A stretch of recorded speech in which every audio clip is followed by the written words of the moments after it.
I used to think love was a ledger. Every dollar I wired, every skipped vacation, every second-hand couch I sat on while they bought leather recliners, I chalked it up to the balance of family.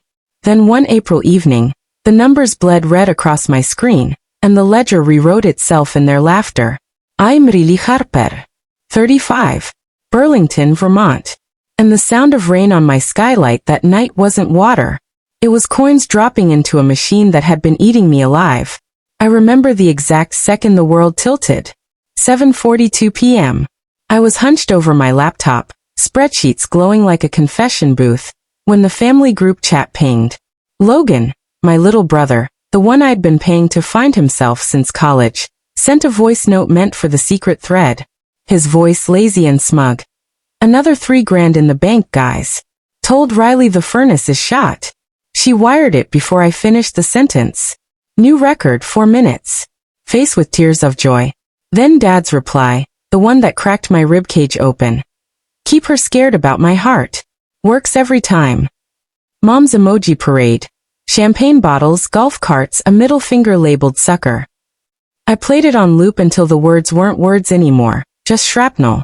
I didn't cry. I couldn't. My body had forgotten how to waste water on people who'd been drinking mine for years. The attic office smelled like coffee and desperation. I'd built this business from nothing, nights blurring into mornings, clients who paid me to make their brands irresistible, while I made myself invisible. I wore exhaustion like a second skin so Mom could have Botox and Dad could have custom irons. I told myself it was noble. I told myself they were proud. I told myself so many lies I started believing my own marketing. I scrolled backward through the chat like an archaeologist unearthing my own grave. 2019. Logan posting a selfie on a cruise balcony. Caption. Riley thinks this is Dad's chemo fund. Shushing face. 2020. Mom sending a photo of new kitchen cabinets. Dad. Told her the roof collapsed. She sent $5,000 same day. God bless guilt. 2021. A betting pool. How many times I'd say anything for family before wiring extra. Logan won with 17. Prize. The down payment on his truck. The truck I'd co-signed while eating peanut butter from the jar. I printed every page. The printer jammed twice, like even the machine couldn't stomach it. 12 pages of betrayal, stapled in the corner like a death certificate. I laid them on the kitchen island next to the takeout I hadn't touched. The rain outside turned vicious, slapping the windows like it wanted in to witness. I opened my banking app. Recurring transfer. Harper joint account. $3,000. First of every month. 60 payments. $180,000. Plus the emergencies. 41,000 more. Total. $221,800. I stared until the numbers blurred. Then I did something I'd never done. I hit edit. Amount. $0. Frequency never. Confirm. The screen flashed green. I felt nothing. Then everything. My phone exploded. Diane. Riley, your father's chest. Marcus. This is elder abuse. Logan. Sis, they're crying. Like ugly crying. I let it ring until the battery died. I brewed coffee I didn't drink. I opened the investment account I'd hidden from them. $1,000 a month for 3 years, meant to be their nest egg at 70. Balance. $42,317. I closed it. The agent asked why. Fraud, I said. My voice didn't shake. Not anymore. Knock at the door. Logan on the porch, hoodie soaked, eyes bloodshot. Not from rain. 5 minutes, I said through the crack. He stepped inside smelling like cheap cologne and panic. They didn't mean it, he started. Which part? I asked. The part where you called me a mark, or the part where you bet on how fast I'd cry? He flinched. I was keeping the peace. Peace costs $580 a month, I said. That's what I pay on your loans. Want to keep the peace without me?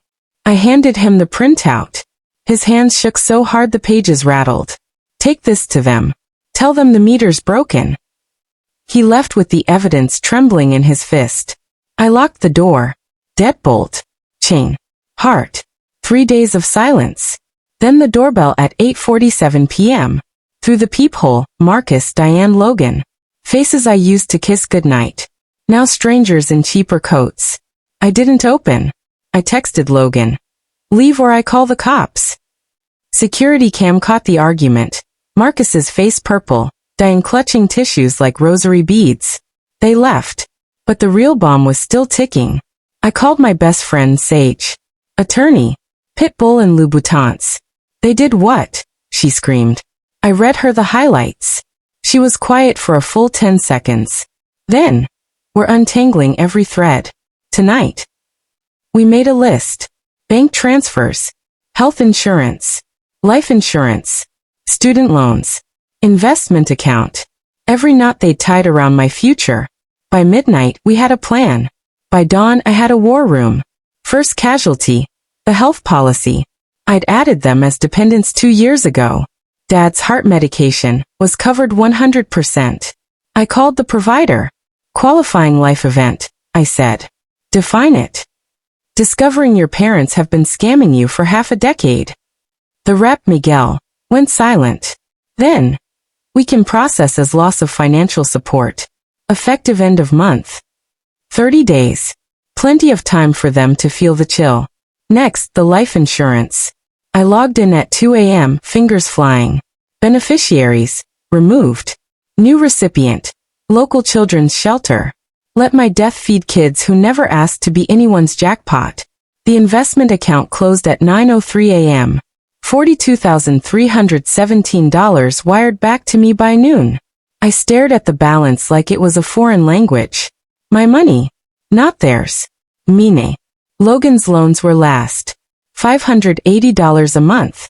2 years left. I hoverd over, cancel autopay.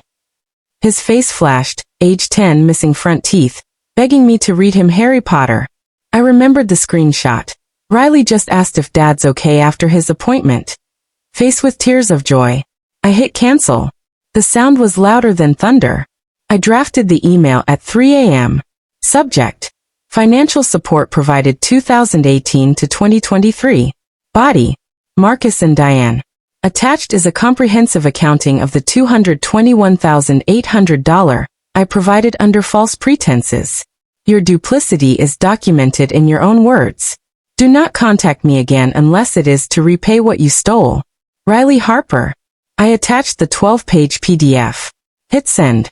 Then blocked every number, every email, every social account. The silence was deafening. I slept for 14 hours. They found ways around the blocks. Certified letters. Emails from cousins I hadn't spoken to since baptism. Texts from burner phones. Each one a fresh cut. Dad's blood pressure through the roof. Mom's, we might be homeless. Logan's, they're moving into my studio. I forwarded everything to Sage. No reply. Radio silence was my new love language. 2 weeks in, I scheduled therapy. Dr. Bennett's office smelled like lavender and hard truths. I swing between rage and guilt, I admitted. Normal, she said. You're grieving the family you thought you had. I gave them my childhood, I whispered. They spent it on golf memberships. She didn't flinch. Both things can be true. They didn't deserve you. And you're allowed to mourn the role you lost. I cried then. Ugly, snotty, healing tears. Uncle Theo called from Oregon. Dad's brother. We weren't close. Got a weird voicemail, he said. Your father wants to crash here. Says you cut them off, and they're losing the condo. I laughed, sharp, bitter. Want the receipts? I sent him the screenshots. Silence. Then, Jesus, Riley. I'm sorry. He tried this on me 20 years ago. I said no. You were too young to warn. Validation tasted like iron. 6 months later, I came home from Lisbon. First vacation in 8 years. I'd eaten pastel de nata on a balcony overlooking the Tagus, slept in a bed with 1,000 thread count sheets I didn't have to justify. My porch light was flickering. They were sitting on the steps. Marcus thinner. Diane's roots grown out silver. Logan wasn't with them. We've suffered enough, Diane said before I could speak. Marcus held up a manila envelope.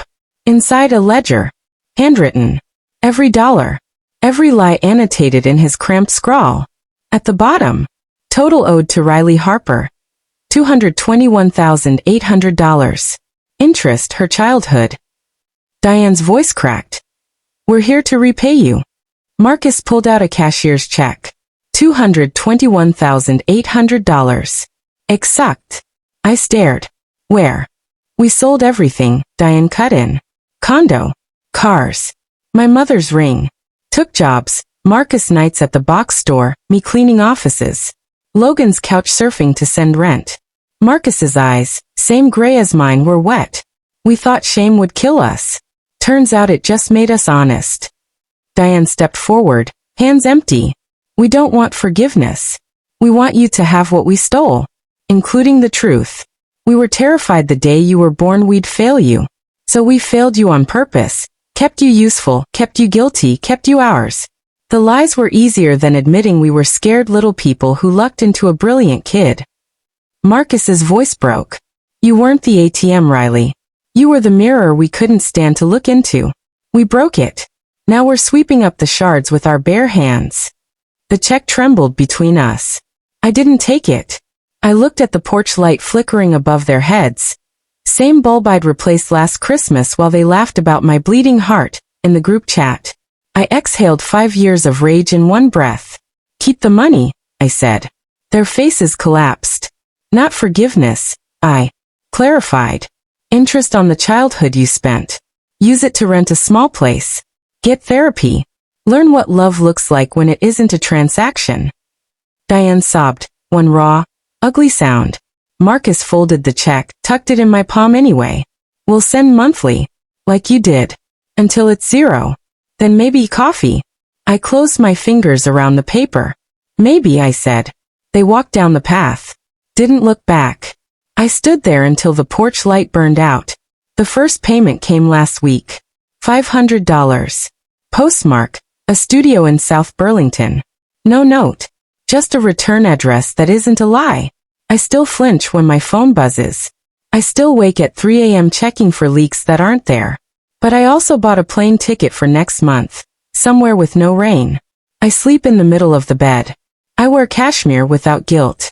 And every time another $500 lands, I donate it to a fund for daughters who escaped.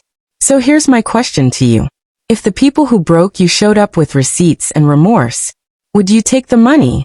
Or take the mirror they finally learned to look into? Tell me in the comments. I read every one. Because some debts can't be paid in dollars. Only in the truth we're brave enough to speak out loud.